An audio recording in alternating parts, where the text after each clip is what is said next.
Thank you for staying with Daybreak. We're getting into the newspaper session where we review what's happening in your dailies as usual. But before that, we're asking you a question. We'll be talking about youth and integrity later on Social Square. The question we're asking you is, are the youth playing their role when it comes to the war against graft? That's a question up there. Are the youth playing their role in the war against graft? SMS 224222. The hashtag is Daybreak. You can call in as well, 0719 777 the 0742 961 343. We'll keep the numbers running underneath your screen so that you can call in anytime and also text in as well. You can tweet at Trevor Mbija at Citizen Kenya. At Zinzi_K. Absolutely. And you can also call in. Yep. On 0719 or text us on 22422. We'd like to hear from you. Are the youth playing their role when it comes to fighting graft? But before we get into that, let's take a look at the dailies. But before that as well, it's common practice to introduce our guests. Some of them are running late, but we'll start with the ones already here. Dominic Kamau is a psychologist and a lecturer and the Dean of Students at Tangaza University College. Thanks for making time this morning. Daddy Owen is also here, a man who needs no introduction, the artist. Thank you so much for coming in. Papa Pololo. Yes. All right, we're still waiting for MC Full Stop. And Arnold Maliba as well, a public policy expert. As soon as they come in, they'll just dive into the conversation. But we'll start because they're running late. It's Friday. They're probably stuck in traffic, or maybe it's just Friday. You know how Friday is. So, front page of the Daily Nation. 3 CSs face the sack. Arrest in dams probe.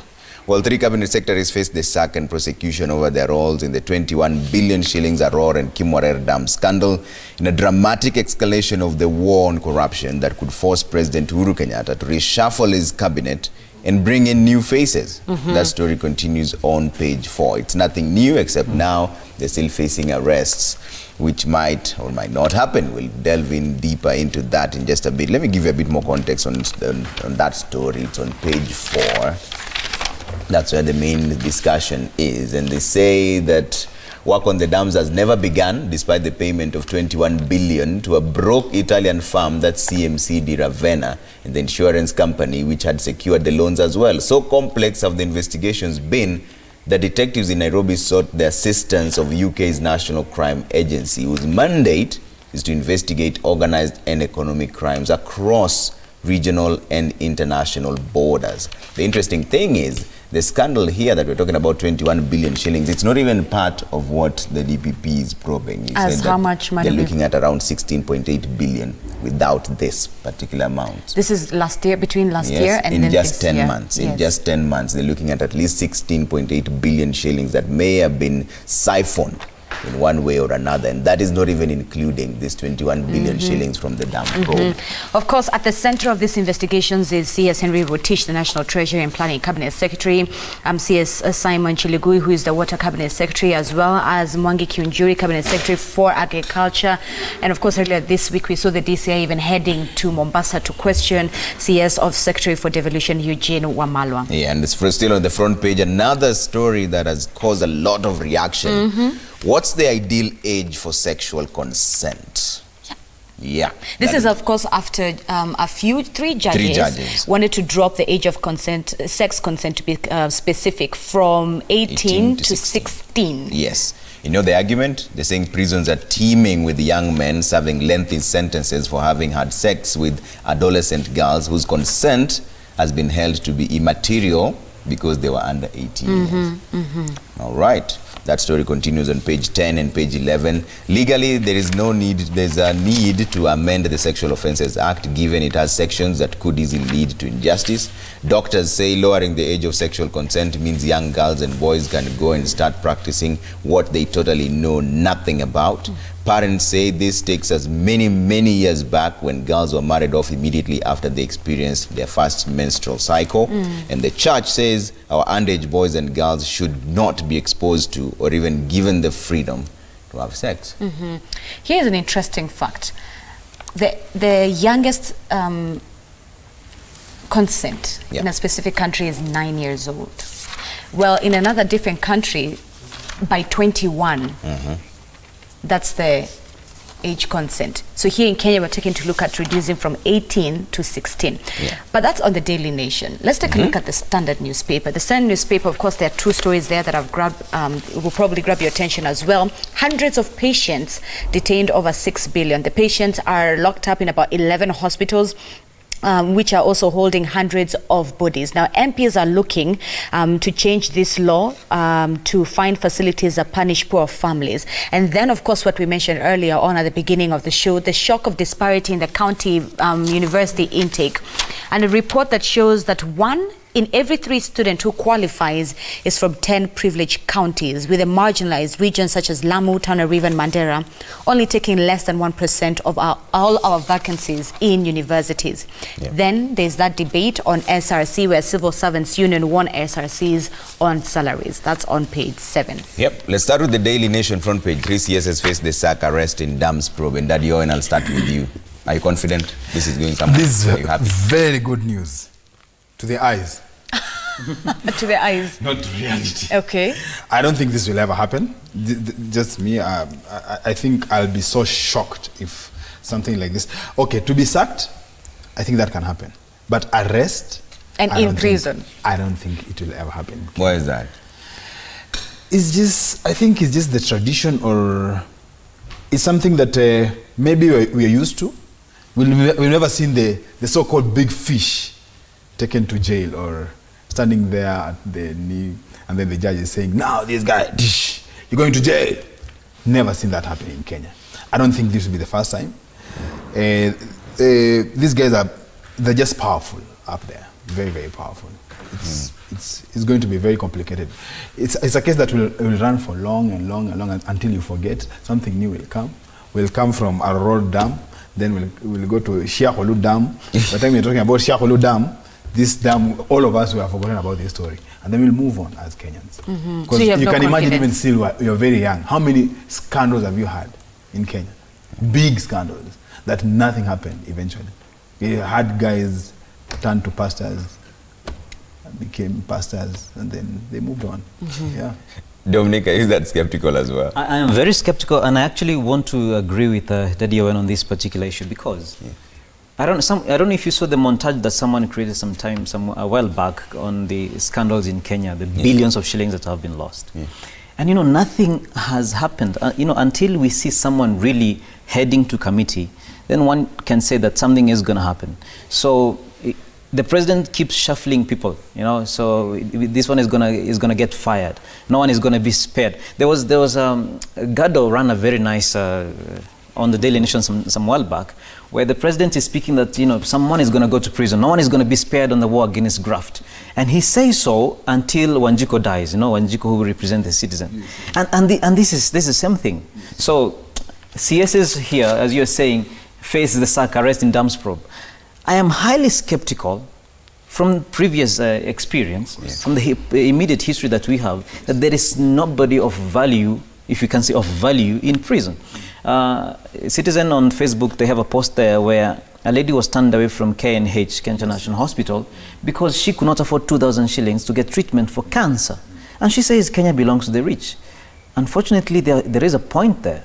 There is a point there that, and I'm very skeptical, Trevor. But many people say there's a process, Dominic. I mean, even though you want to see people taken to jail, there's an entire process of that. There's the evidence part of it, and then there's the proving beyond reasonable doubt, and then now there's the conviction. That process is the loophole.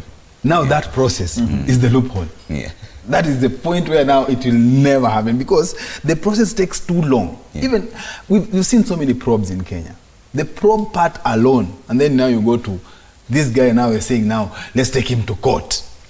It's a longer process till it figures a point you're like, this thing will never happen. And then the moment the public lose interest, because right now everyone is like, will it happen, will it happen? But at least if you had one, like the way he's saying, one big fish in committee, then when we see such headlines, we'll be like, terrain, terrain. But right now, man, if we are used to it. In fact, I'll just look at it and I'm like, okay, let's move. I don't know if you can add to it, the cases of the poor, the evidence and the process is pretty fast. It takes, right. But when it comes to the rich, you steal a chicken in Kenya, the evidence is there immediately. You steal an elephant which is standing behind you. Yes. You're like, you know what? We need to figure out, you know, how we got it. where you got that, you know. So that's a dynamic that I don't really get. You know, you know, 21 billion shillings are missing, and you're saying, yeah, we need process and evidence. We have evidence that 21 billion shillings have been lost. Yes. Yeah. So what process and evidence else do we need? Of course, we need process. But then this process comes, someone has stolen 10 billion, is given what we call a bail of 5 million, right? And then even if this person is finally, you know, fined 10 million at the end of the day, they still have gone away with billions of shillings. I mean, come on. So that is. So you think this process needs to be reviewed then? Because even the bail terms that you're talking about have been set out in law. So it doesn't matter how much you steal, there's the amount that the judge can penalize you with. It's not commensurate to what you have. For example, if you're being accused of stealing 1 billion shillings, if the maximum a judge can penalize you with is 500,000, that's as far as they can go. The same because judges, it doesn't. The penal code doesn't quote the amount. Who is that person who will take these guys to jail? The same judiciary is the one that all of us, in fact, if you start probing, the same judiciary is the one that all of us would have confidence in. You understand? Because what I think in Kenya is more like, Trevor, I know you, and then you will be like, oh, and I know you, I know your problems, I know where you stole the money, I know what you did. Even for me, I'm like, I know what you did, so don't mess me up, I don't mess you up. So you scratch my back, I scratch you. So even you don't even have, leave alone just the war on graft, even the judiciary itself. Even the judiciary itself. Even as Kenyans, you have no confidence in that judiciary system. Of course. Even so what solutions are there now? What do you do as a Kenyan? Do you just... Do we pack up and go to another country? Or lean back and say... We are like, hey, me I'm a lighting guys. Hey, me I'm off.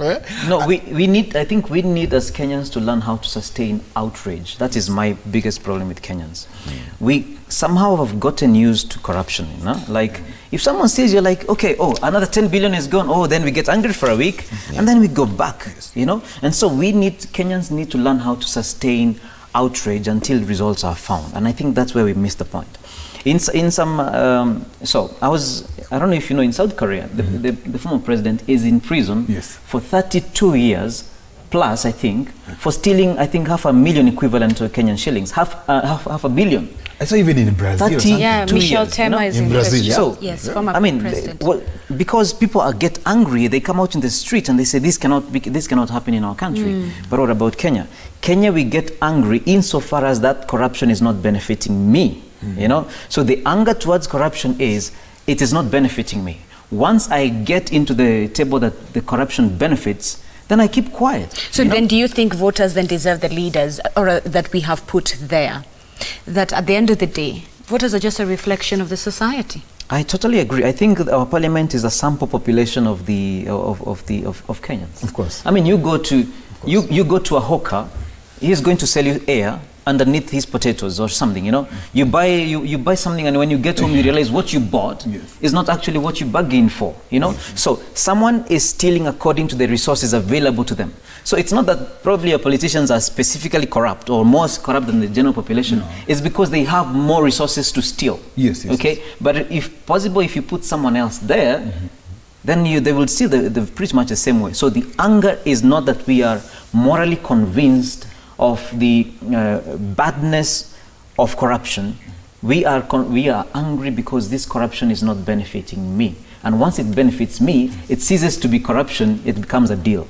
You know? You know the language of that. Mtu wetu. Yes. If I get a corrupt deal, I mean something that is corrupt, what will I say, nilipataka deal. Yeah. And that nilipataka deal means what? It's something that actually it was backhanded. I mean, so and for me that's the problem. So we need to learn how to sustain outrage out of a moral conviction that we need to get better. That's my feeling.